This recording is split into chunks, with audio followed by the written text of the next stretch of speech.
وتفقد الطیر، پرندوں کی حاضری لی، فقال، تو فرمایا، ما لی الا اری الہدہد، کیا ہوا کہ مجھے ہدہد نظر نہیں آ رہا، مجھے ہی نظر نہیں آ رہا، یا امکان من الغائبین، نہیں ایسا تو نہیں کہ وہ غائب ہے۔ تو فرمایا کہ اگر وہ غائب ہے تو لأعذبنہ عذابا شدیدا، میں بہت سخت سزا دوں گا، او لأذبحنہ، یا پھر میں ضرور بھی ضرور اس کو ذبح کر دوں گا، یا کیا ہے، او لایأتینی بسلطان مبین، یا کوئی میرے پاس صحیح حجت لے کر آئے، وجہ لے کر آئے کہ وہ غائب کیوں تھا۔ فمکث غیر بعید، آگے باتیں ہیں، اس کی بات میں ذکر کرتا ہوں۔ یہ آیت نمبر 20 اور 21 کا خلاصہ ہے، وہ انشاءاللہ میں آگے ذکر کروں گا جو بات ہے۔ ان دو آیات کے اندر حضرت سلیمان علیہ السلام کی جو سرائی وتفقد الطیر، پرندوں کی حاضری لی، اس کا معنی یہ ہے کہ بڑے کی ذمہ داری ہے اپنے چھوٹوں کی نگرانی رکھے، ان کے آنے جانے کا خیال رکھے، اور دیکھے کہ چھوٹے جو ہیں وہ کہاں آتے ہیں اور کہاں جاتے ہیں۔ ایک طرف انتہائی نرمی ہے کہ چونٹی تک کی بات کو سن رہے ہیں، اور دوسری طرف ایسی سختی ہے کہ ان کے آنے جانے کا دھیان رکھ رہے ہیں کہ یہ کہاں جاتا ہے اور کہاں کن سے ملتا ہے۔ ما لی الا اری الہدہد ام کان من الغائبین، البتہ کوئی بھی کام کرنے میں یہ صرف یہ نہ سمجھے کہ چھوٹے کا قصور ہے، ہو سکتا ہے کہ میرا قصور ہے۔ ما لی الا اری الہدہد، میں دیکھ نہیں رہا، ہو سکتا ہے کہ وہ ہو لیکن مجھے نظر نہ آ رہا ہو۔ تو سمجھایا کہ ہو سکتا ہے کبھی بڑے کی بھی غلطی ہو جاتی ہے، تو اگر بڑا کسی کے اوپر سرزنش کر رہا ہے یا بڑا کسی پہ پابندی لگا رہا ہے تو اس پابندی اس تناظر میں لگائے، اس بات کو دیکھ کر لگائے کہ ممکن ہے مجھ سے غلطی ہوئی ہو، اپنی غلطی کی گنجائش رکھ کے دوسرے پہ پابندی لگائے، ایسا نہیں کہ صرف چھوٹے ہی کو قصوروار بنائے۔ پھر اس کے بعد پابندی کس طرح کی، لأعذبنہ عذابا شدیدا، اگر اس کا قصور ظاہر ہو گیا تو اس کو میں سزا دوں گا۔ چنانچہ بڑے کو اختیار ہے کہ وہ اپنے چھوٹے کو سزا دے، سرزنش کے لیے، تعدیب یعنی ادب سکھانے کے لیے، کوئی بھی معاملہ سکھانے کے لیے بڑا اپنے چھوٹے کو سزا دے سکتا ہے، ناراض ہو سکتا ہے۔ لأذبحنہ، یا ضرور بھی ضرور اس کو ذبح کروں گا، سزا کو بیان بھی کر سکتا ہے، یعنی میں چھوڑوں گا نہیں یہ بھی کہہ سکتا ہے، یہ کہہ دوں میں اس کو یہ حشر کر دوں گا، یعنی اس سزا کو بیان بھی کر سکتا ہے، بڑے کو اختیار دیا۔ اور اس کے ساتھ گنجائش بھی رکھی، وہ کیا ہے، او لایأتینی بسلطان مبین، یا میرے پاس کوئی عذر لے آئے، صحیح عذر لے تو کوئی مسئلہ نہیں، یعنی بتا دے کہ میں ذاتی غصے کی وجہ سے نہیں کر رہا، یہ ظاہر کر دے ذاتی غصے کی وجہ سے نہیں کر رہا، بلکہ میں کسی وجہ سے کر رہا ہوں کہ میں اس کو پابند بنانا چاہتا ہوں یا جو کچھ بھی معاملہ کرنا چاہتا ہوں۔ تو یہ سمجھ میں آیا کہ امور سلطنت کرنے میں کس کس نوعیت کی چیزوں کی ضرورت ہے، جو ان آیات کے اندر سمجھ میں آیا۔ ابھی کوئی وقت نہیں گزرا تھا، فقال، تو وہ ہدہد پہنچ گیا، اور پہنچنے کے بعد کہنے لگے کہ آپ نے جو غصہ کیا وہ آپ کی جگہ بالکل درست ہے، احطت بما لم تحط به، میں ایسی چیز کی خبر لایا ہوں جس کا آپ کو پتہ بھی نہیں، یعنی میں ایسی بات کی خبر لے کر آیا ہوں جس کو آپ پہلے سے جانتے نہیں تھے، اور وہ یہ تھی، وجئتک من سبع، اور میں ملک سبا سے آ رہا ہوں۔ ملک سبا یہ یمن میں تھا، اور حضرت سلیمان علیہ السلام بیت المقدس میں رہا کرتے تھے، اور یہ ملک سبا یمن میں اس کا فاصلہ جو ہے وہ یعنی آج کے زمانے میں بھی ایک کافی، یعنی آج آپ سعودی عرب سے یمن، سعودی عرب کے قریب یمن ہے، یمن سے آپ اگر فلسطین جائیں تو جتنا فاصلہ ہے، تو یہ سبا ملک سبا یہ سعودی عرب کے پاس یعنی طائف کے قریب کا یمن کا علاقہ ہے، اور بیت المقدس یہ وہاں کا علاقہ ہے۔ تو حضرت سلیمان علیہ السلام سے بتایا کہ میں یہاں سے آیا ہوں اور میں آپ کے پاس ایک پکی خبر لے کر آیا ہوں۔ وہ خبر کیا ہے، انی وجدت امرأۃ، میں نے دیکھا کہ وہاں ایک عورت ہے، تملکہم، وہ ان کی بادشاہ بنی ہوئی ہے۔ روایات میں اس کا نام آتا ہے بلقیس، یہ بلقیس نام کی خاتون تھی، اور اس کی اپنی بڑی زبردست ایک سلطنت تھی، وَأُوتِيَتْ مِنْ كُلِّ شَيْءٍ، اور اس کو ہر چیز دی گئی تھی، جیسے آپ کا تخت مشہور ہے، ہر زمانے میں ہر علاقے میں کوئی نہ کوئی چیز مشہور ہوتی، جیسے کراچی میں مزار قائد ہے، اسلام آباد میں فیصل مسجد ہے، لاہور میں مینار پاکستان ہے۔ تو اسی طریقے سے آج کل ملکوں میں اپنی اس کے بتانے کے لیے پرچم بنائے ہوئے یا کوئی علامتی عمارت بنائی ہوتی، جیسے امریکہ کی وائٹ ہاؤس ہے یا پھر ایک بت بنایا ہوا ہے، یہ اس کی علامتی نشانی ہوتی ہے۔ تو اس زمانے میں جو علامتی نشانی ہوتی تو وہ تخت ہوا کرتے تھے، چنانچہ حضرت سلیمان علیہ السلام کا تخت کتنا بڑا تھا میں نے پچھلی دفعہ ذکر کیا، تو خاص طور پہ ذکر وَلَهَا عَرْشٌ عَظِيمٌ، اس کا جو تخت ہے وہ بہت ہی شاندار، بڑا ہی زبردست ہے۔ وَجَدتُّهَا وَقَوْمُهَا، میں نے پایا ہے کہ وہ عورت جو کرتی ہے اور اس کی قوم جو کرتی ہے، یسجدون للشمس، یہ سورج کو سجدہ کرتے ہیں، من دون اللہ، اللہ کو چھوڑ کر۔ اور جب سورج کو سجدہ کرتے ہیں ان کے کام بھی ہو رہے ہیں، تو کام کیسے ہو رہے ہیں؟ کام ایسے ہو رہے ہیں کہ وَزَيَّنَ لَهُمُ الشَّيْطَانُ أَعْمَالَهُمْ، شیطان نے ان کے اعمال کو مزین کیا ہوا ہے۔ چنانچہ جب انسان غلط نظریے رکھتا ہے تو اس کو اپنے برے کام بھی اچھے لگنے لگتے ہیں۔ اس سے سمجھ میں اور بھی باتیں انشاءاللہ۔ فَصَدَّهُمْ عَنِ السَّبِيلِ، اور اس کے ذریعے سے اس نے ان کو سیدھے راستے سے روکا ہوا ہے۔ فَهُمْ لَا يَهْتَدُونَ، اور وہ ہدایت والے نہیں ہیں۔ تو یہ ہدہد جو تھا وہ خبر لے کر آیا تھا حضرت سلیمان علیہ السلام کے پاس ملکہ سبا کے بارے میں۔ سلیمان علیہ السلام کی سلطنت کی بنیاد اور مرکز بیت المقدس تھا، جہاں آج فلسطین ہے اور اسرائیل کا قبضہ ہے۔ تو یہ مقام حضرت سلیمان علیہ السلام کی سلطنت کا مرکز تھا، اور اسی طریقے سے الذي باركنا حوله لنريه من آياتنا سبحان الذي أسرى بعبده ليلا من المسجد الحرام إلى المسجد الأقصى، مسجد اقصی یہ مقام ہے الذي باركنا حوله لنريه من آياتنا، اور اس کے ارد گرد کا علاقہ ایسا ہے کہ اللہ نے اس میں برکتیں رکھی ہیں، اللہ نے اس میں نورانیت رکھی ہے۔ حضرت سلیمان علیہ السلام کی سلطنت کا مرکز تھا۔ ایسے ہی کئی ہزار انبیاء، بعض روایت کے مطابق 4,500 انبیاء حضرت سلیمان علیہ السلام کے خاندان سے اس جگہ پہ مبعوث ہوئے ہیں، اور انہوں نے یہاں پر اللہ کے دین کی دعوت کا کام کیا ہے۔ تو یہاں سے دور یمن طائف کی طرف اگر کوئی گیا ہو تو سمجھ سکتا ہے، طائف کی طرف ایک علاقہ ہے جس کا نام تھا معارب۔ معارب کا ڈیم اپنے زمانے میں مشہور تھا۔ جب حضرت ابراہیم علیہ السلام نے حضرت ہاجرہ کو حرم میں چھوڑا تو زمزم کا وجود یہاں پر ہوا، تو سد معارب ٹوٹ گیا تھا جو یمن میں تھا۔ تو یہ یمن صنعاء جہاں پر ابرہا آیا تھا اور اس نے یہاں پر قبضہ کیا تھا، اور اس کے بعد پھر ابرہا ہی نے یمن سے کعبۃ اللہ کے اوپر آ کے حملہ کیا تھا۔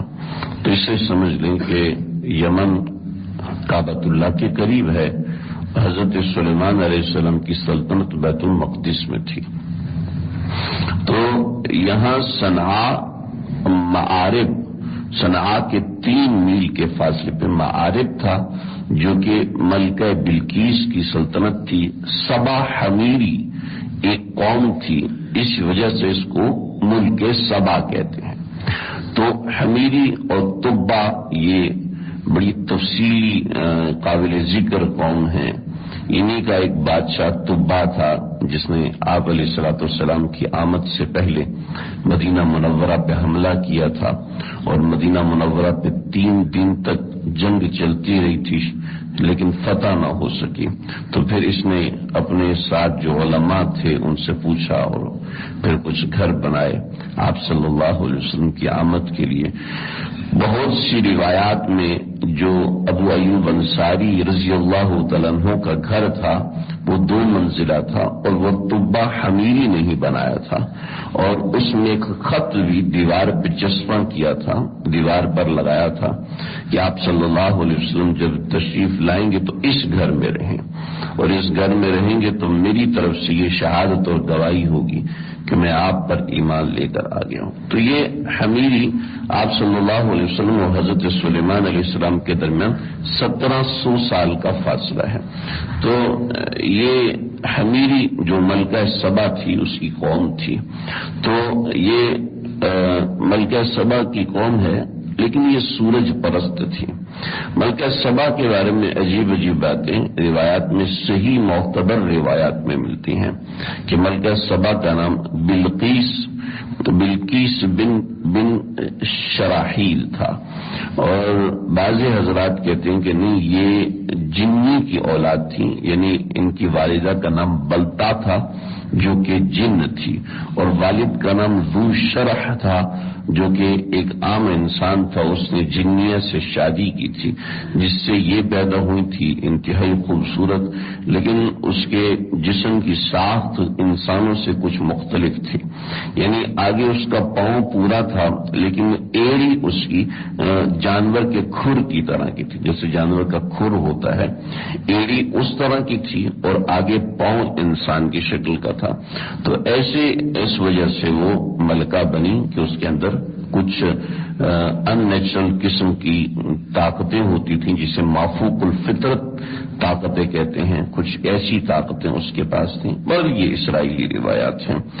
کیسے بھی ہے، میں نے ایک عورت کو دیکھا ہے کہ جو ان کی بادشاہ ہے، وہ کیسی بادشاہ تھی؟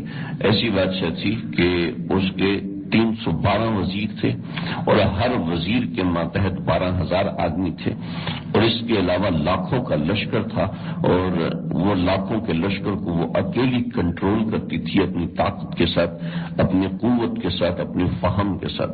سمجھایا یہ گیا کہ عورت اگر کرنا چاہے تو کر سکتی ہے، لیکن شریعت نے اس کے لیے راستے کچھ اور بنائے ہیں۔ حضرت سلیمان کی سلطنت میں آنے کے بعد کیا ہوا تھا؟ عورت کی صلاحیت تھی لیکن وہ دوسری چیزوں میں نکھر کے آئی، خیر وہ آگے میں انشاءاللہ ذکر کروں گا۔ وہ اوتیت من کل شیء، اور اس کے پاس اسباب کی ہر چیز تھی، ولہا عرش عظیم، اور اس کے پاس ایک بڑا تخت تھا۔ وہ تخت ایسے تھا کہ وہ 80 ہاتھ اونچا تھا، 40 ہاتھ اس کی لمبائی اور چوڑائی تھی۔ 80 ہاتھ کا مطلب سمجھ لیں، ایک ہاتھ جو ہے وہ 3 فٹ کا ہوتا ہے شریعت اعتبار سے، تو ایک ہاتھ 3 فٹ کا، اور اختلاف کے ساتھ دیکھا جائے تو 2 فٹ کا، تو پھر بھی یعنی 240 فٹ اونچا اس کا تخت تھا، اور 40 ہاتھ کا مطلب 120 فٹ لمبا اور چوڑا اس کا تخت تھا۔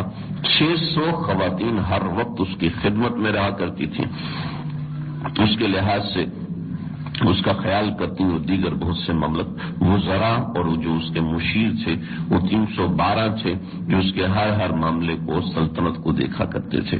اور پھر وہ اگر آپ اس کو سمجھیں، جیسے یہ مسجد ہے اور یہ محراب ہے، ایسے محلوں کے اندر جو محل ہوا کرتے تھے، ان محلات کے اندر جو باہر کی جگہ ہے وہ دیوان عام ہوتی تھی، اور یہ جو اندر کی جگہ ہے اس کو دیوان خاص کہتے تھے۔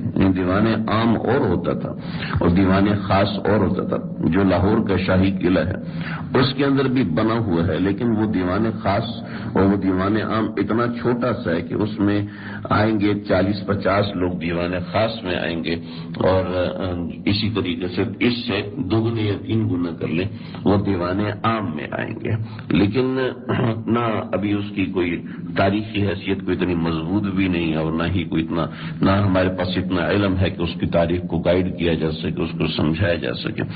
تو اس کے جو دیوان خاص تھا اس میں یہ تخت رکھا ہوا تھا، اور اس کے اندر 360 تاکچے تھے، تاکچے جیسے ہماری یہ چھوٹی کھڑکی روشن دان بنا ہوا ہے، ایسے تاکچہ ہوتا تھا جو دیوار کے اندر محراب کی شکل کا بنا ہوتا تھا، اور اس کے اندر جب سورج طلوع ہوتا تھا تو اس سے روشنی اندر آتی تھی، اور جب غروب ہوتا تھا تو دوسرے رنگ کی روشنی آتی تھی۔ تو اس طریقے سے اس کا محل وہ دیوان خاص بنا تھا، اور وہاں اس کا تخت رکھا ہوا تھا، تو اس لحاظ سے اس کا جاہ و جلال بھی تھا، اس کا اس نوعیت سے کمال بھی تھا۔ لیکن جب سورج نکلتا تھا تو وہ سارے سورج کو سجدہ کرتے تھے.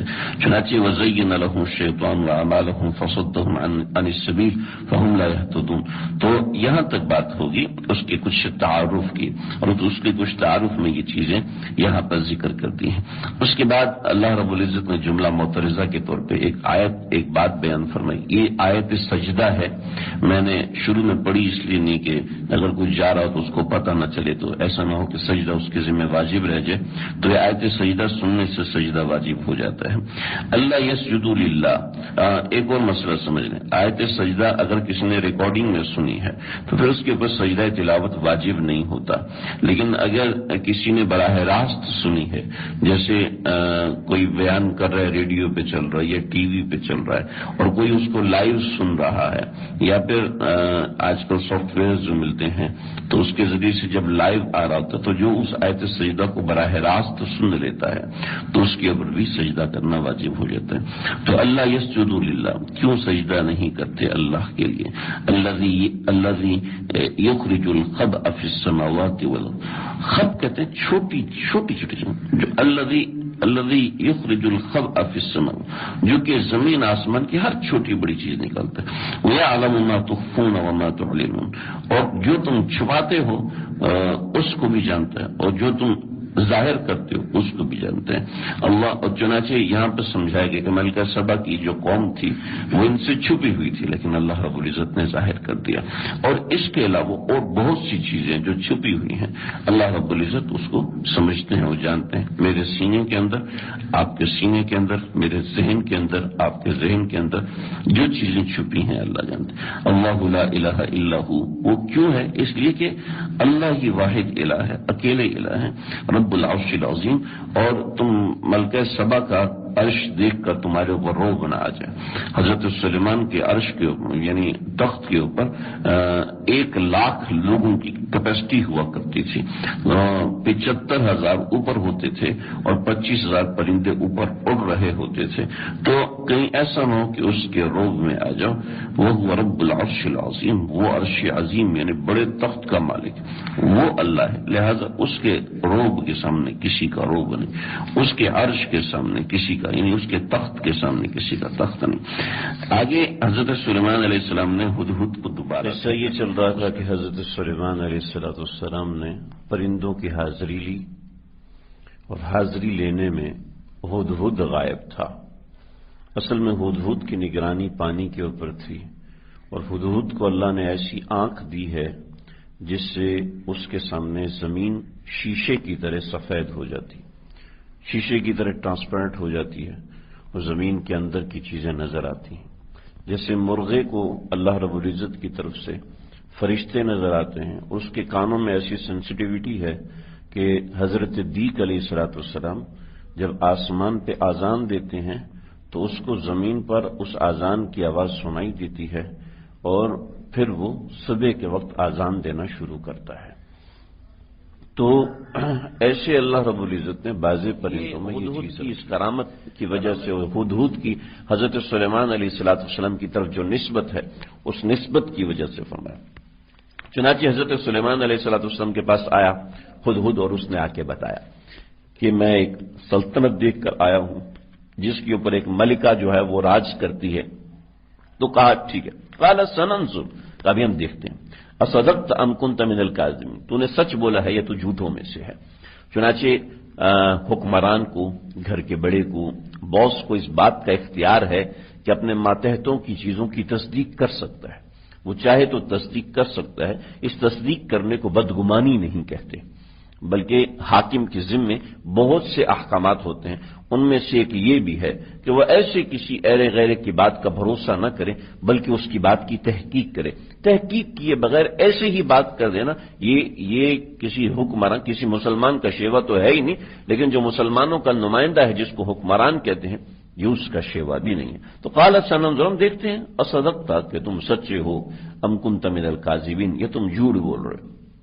چنانچہ اذهب بکتابی ھذا، یہ رکا لو اور یہ خط میرا لو، اور اس خط کو لے کر فألقی الیہم، یہ خط ان تک پہنچا دو.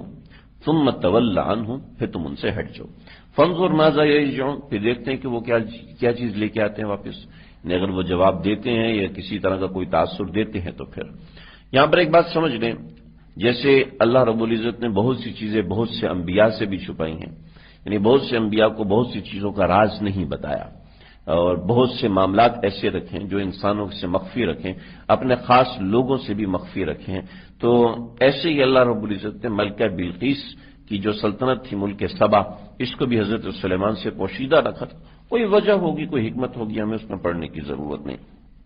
تو حضرت سلیمان علیہ السلام نے یہ اس طریقے سے تصدیق کرنا چاہیے، نمبر ایک تو ہدہد کی، اور نمبر دو حضرت سلیمان علیہ السلام اپنا پیغام ان تک پہنچانا چاہتے تھے۔ بعض حضرات نے کہا کہ ہدہد اپنی لمبی چونچ کے اندر وہ لے کر گیا ہے رکے کو، بعض حضرات نے کہا کہ ہدہد کے پروں کے اندر حضرت سلیمان علیہ السلام نے اس خط کو ڈال دیا تھا، اور ہدہد اپنے پروں میں سے کوئی بھی چیز بڑی آسانی سے نکال سکتا ہے۔ چنانچہ روایت میں آتا ہے کہ اس کا جو تخت تھا وہ 80 ہاتھ اونچا تھا۔ 80 ہاتھ کا مطلب یہ ہے کہ 240 فٹ اونچا تھا، اور 40 ہاتھ یعنی کہ 120 فٹ جو اس کی لمبائی اور چوڑائی تھی، یا بعض روایت کے مطابق اتنی ہی، یعنی 240 فٹ تک اس کی چوڑائی تھی اور لمبائی تھی۔ اور اس کے ساتھ ایسا تھا کہ اس میں کچھ کمرے ایسے بنے ہوئے تھے جو دیوان خاص کے اندر جا کے کچھ خاص کمرے تھے جو ملکہ کی خلوت گاہ تھی، بعض روایات کے مطابق وہ اس طریقے سے بنے تھے کہ ایک کمرہ ہے، پھر اس کے اندر دوسرا کمرہ ہے، پھر اس کے اندر تیسرا کمرہ، پھر اس کے اندر چوتھا، اور یوں کرتے کرتے 7 کمرے تھے، یعنی اس کے 7ویں کمرے تک پہنچنا کسی کے بس میں نہیں تھا۔ لیکن کمروں کے ہر کمرے کے اندر تاکچہ بنا، جیسے روشن دان بنا ہوا ہے، اس طریقے سے ہر کمرے میں ہوا کے آنے جانے کے لیے کچھ تاکچہ بنا ہوا تھا، جس میں سے انسان تو کبھی گزر نہیں سکتا تھا۔ چنانچہ ملکہ بلقیس سوئی ہوئی تھی، تو جب سوئی ہوئی تھی تو ان کے سینے پہ خط ڈالا، اور خط ڈال کے تاکچے کے اوپر ایک کپڑا پردہ لگا ہوا تھا، اس پردے کے پیچھے ہدہد جا کے چھپ گیا کہ واقعتاً وہ یہ خط پڑھے گی یا نہیں پڑھے گی۔ چنانچہ جب وہ اٹھی ہے اور اس نے جلدی سے جب وہ خط دیکھا، اور خط کی حیت بتاتا ہوں، خط دیکھا تو حیران رہ گئی اور روب میں آ گئی، حضرت سلیمان علیہ السلام کی مہر دیکھ کے اور خط کے بند کرنے کا طریقہ اور سلیقہ دیکھ کر وہ روب میں آ گئی، اور اس جگہ تک کسی کی رسائی نہیں، اور خط مجھ تک پہنچا کیسے، یہ اس چیز نے اس کو روب میں ڈال دیا، یا اور بھی بہت سی وجوہات ہیں مفسرین نے لکھی ہیں، تو وہ اس بات پہ حیران رہ گئی۔ ایک تو روایت یہ، دوسری روایت یہ ہے کہ ملکہ بلقیس اپنے دیوان خاص میں خاص عمائدین کے ساتھ تھی، یعنی اس کے 312 وزراء تھے، وہ اس کے دائیں بائیں بیٹھے ہوئے تھے اور مشاورت چل رہی تھی، اور ہدہد اس درمیان میں آیا ہے، اور آ کر اس نے رکا اس طریقے سے پھینکا کہ ملکہ کی گود میں گرا، اور وہ گود میں گرا، اور جب اس نے دیکھا کہ دائیں بائیں میرے اپنے لوگ بیٹھے ہیں، اور کوئی سوچ بھی نہیں سکتا تھا کہ کوئی پرندے کے ذریعے سے یہ پیغام آیا ہوا ہے، اور وہ ملکہ بلقیس کے پاس آیا، یا بعض روایت کے مطابق ہدہد نے سامنے لا کے دیا، لیکن یہ کافی کمزور روایت ہے۔ اب وہ خط کیسا تھا؟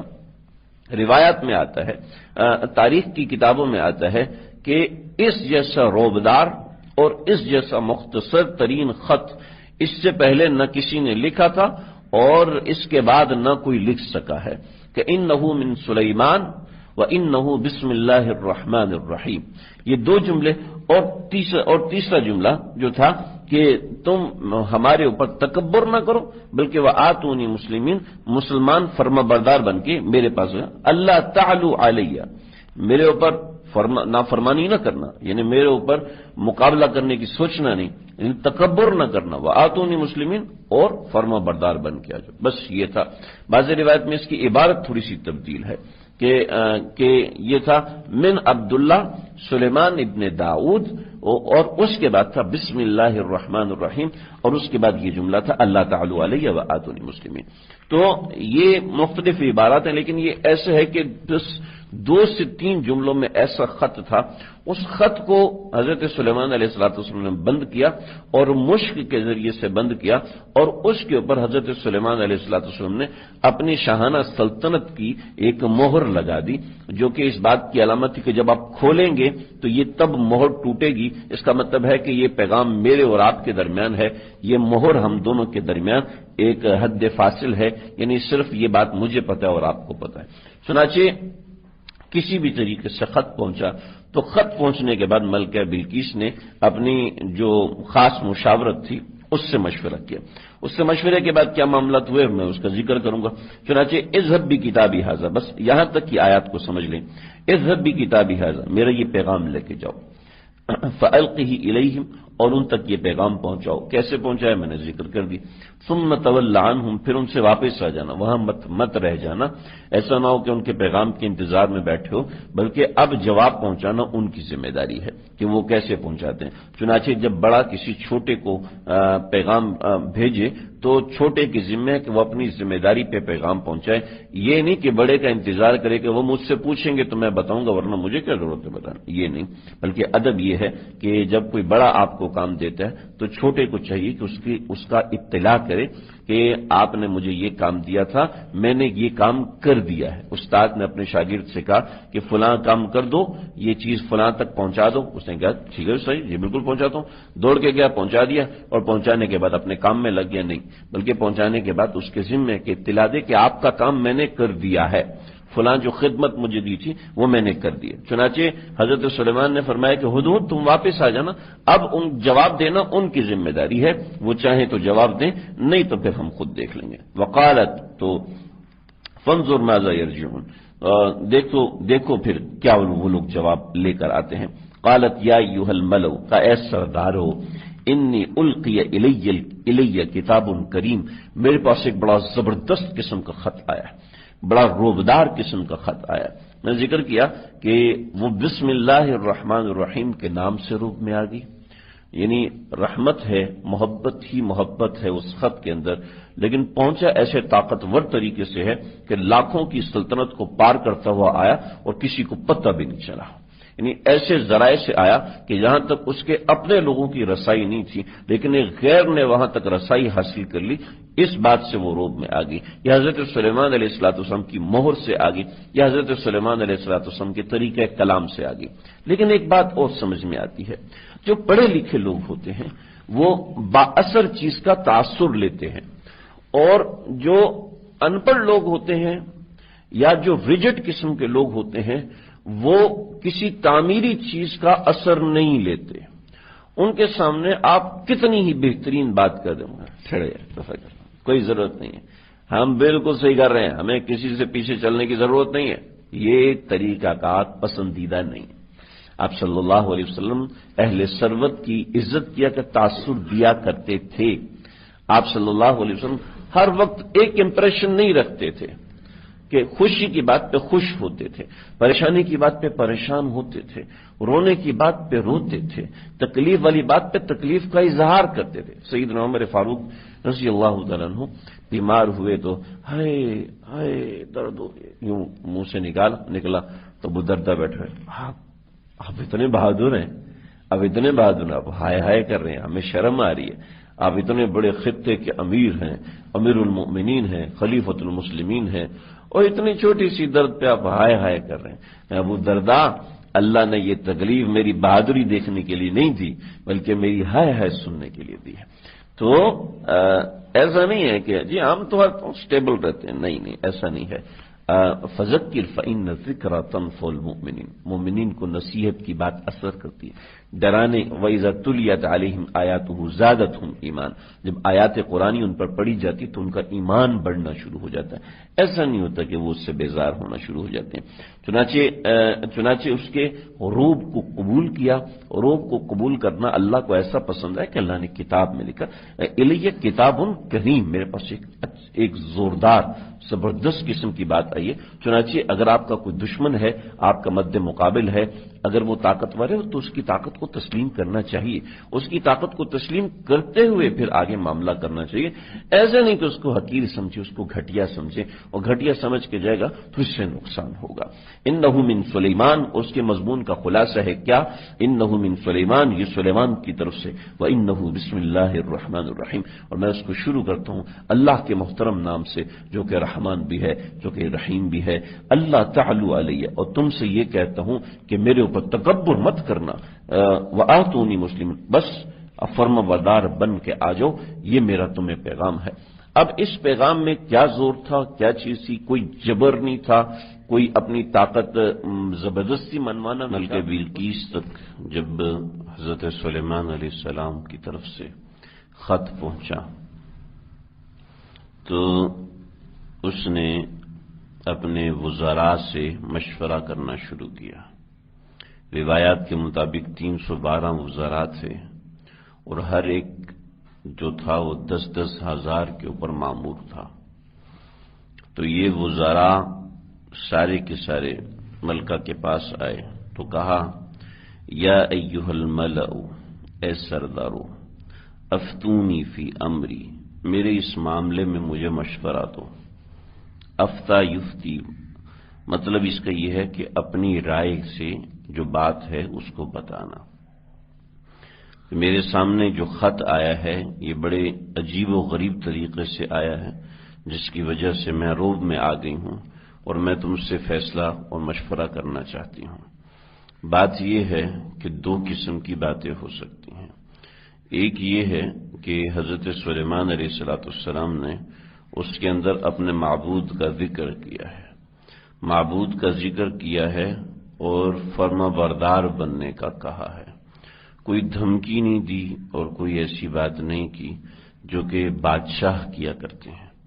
دوسری بات یہ ہے کہ میرے پاس جو خط آیا ہے وہ بالکل عجیب طریقے سے آیا ہے. جب ایک دوسرے طریقے سے، چونکہ پڑھی لکھی تھی اور اتنے بڑے لاکھوں لوگوں کے اوپر ملکہ تھی، سمجھدار تھی، ان چیزوں کو سمجھتی تھی کہ عام انسان کا رویہ کیا ہوتا ہے اور کسی خاص انسان کا رویہ تجربہ رکھتی تھی. وہ سمجھ گئی کہ یہ تحریر کوئی عام تحریر نہیں ہے، یہ دھمکی کوئی ایسی ویسی دھمکی نہیں ہے، اس کے پیچھے واقعتاً کوئی طاقت ہے. بلکہ بلقیس کو یہ اور بھی بہت سی تعویلات اور وجوہات ہو سکتی ہیں. چنانچہ اس نے کہا کہ نمبر 1، اگر تو یہ بادشاہ ہوا تو مسئلہ یہ ہے کہ بادشاہ سے ہم مقابلہ کر لیں گے، لیکن اگر یہ واقعتاً پیغمبر ہے اور پیغمبری کے ساتھ اس کو بادشاہت ملی ہوئی ہے تو پھر اس صورت میں کیا مسئلہ ہے؟ تو جو وزیر حضرات تھے انہوں نے کہا ما کنت قاطعۃ امرا حتی تشہدون، میں کوئی بھی فیصلہ نہیں کرتی جب تک کہ تم لوگوں سے مشورہ لے لوں، جب تک کہ تم لوگ حاضر نہ ہو، موجود نہ ہو، تمہاری موجودگی کے بغیر میں کوئی فیصلہ نہیں کرتی ہوں. میرے سامنے یہ ساری باتیں ہیں، لہٰذا میں تم سے مشورہ کیے بغیر آگے نہیں بڑھوں گی، مشورہ کیے بغیر کچھ کام نہیں کرتی. قالوا، تو انہوں نے کیا کہا، نحن اولو قوہ، ہم تو قوت والے ہیں، ہمارے پاس طاقت بہت زیادہ ہے، فوجیں بہت زیادہ ہیں، اولو بأس شدید، اور ہم گھمسان کی جنگ لڑنے والے، یعنی ہم شدید جنگ کے اندر بھی مضبوط رہنے والے لوگ ہیں. لہذا بعض مفسرین کے نزدیک انہوں نے بلکہ بلقیس کو ہمت دلائی کہ گھبرانا نہیں، ہم ہیں، ہم انشاءاللہ چھوڑیں گے نہیں، ہم آپ کو ساتھ دیں گے، آپ کی فکر نہ کریں. نمبر 1.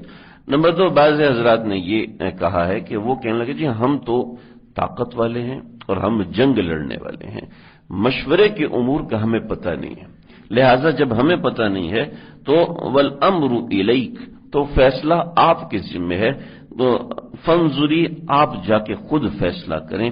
ماذا تأمرین، ہم بس یہ دیکھیں گے کہ آپ ہمیں کیا حکم دیتی ہیں. چنانچہ ماتحت کے ذمہ یہ ہے کہ جو اپنے اوپر حکمران ہے وہ واقعتاً مخلص ہے تو اس کی بات کو دل سے تسلیم کرے، دل سے تسلیم کرنا چاہیے. یہ ایک بڑا اہم باب ہے، بہت ہی اہم باب ہے. کتاب الامارات والقضاء، کتاب الامارات والقضاء، یہ تمام حدیث کی کتابوں میں آپ کو یہ چیز ملے گی. آپ صلی اللہ علیہ وسلم اگر تمہارے اوپر کسی حبشی کو بھی حکمران بنا دیا جائے تو پھر وہ جو تمہیں حکم دے تو تمہارے ذمے ہے اس حکم کی تعمیل کرنا. شرط ہے کہ شریعت کے خلاف نہ ہو اس طریقے سے. تو اس کے اندر بے شمار احادیث ہیں اس حوالے سے، وہ بڑی تفصیل ہے. انشاءاللہ اللہ موقع دیں گے تو کبھی ذکر کروں گا.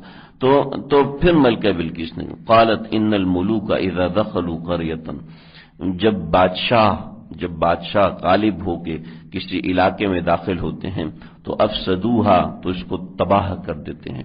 وجعلوا اعزت اہلها اذلہ، اور اس کے رہنے والے جو عزت دار لوگ ہوتے ہیں ان کو ذلیل کر دیتے ہیں.